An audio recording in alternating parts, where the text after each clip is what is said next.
میں یہ غور کر رہا تھا کہ اس بار جو عید ایکسپیکٹڈ ہے وہ 31 مارچ یا 1 اپریل دونوں میں سے کوئی دن ہوگا، اور یہ تنخواہ کے دن ہوں گے۔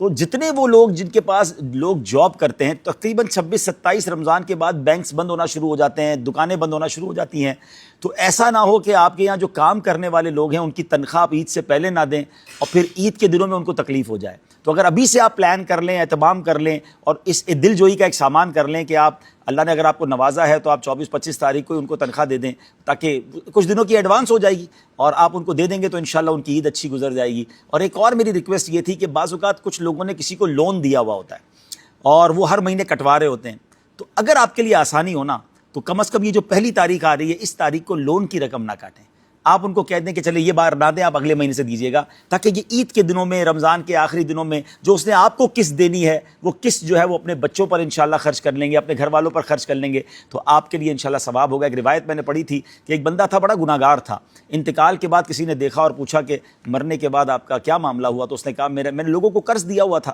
اور ایک بندہ رکھا تھا کہ جانا قرض وصول کرنے، لیکن اگر کوئی تنگ دست دیکھو تو اسے مہلت دے دینا، زیادہ نہ دے سکے تو اسے معاف کر دینا، مرنے کے بعد مجھے بتایا گیا کہ تیری اس عادت کی وجہ سے تیری مغفرت کر دی گئی۔ تو اس بار یہ پریکٹس کر کے دیکھیں۔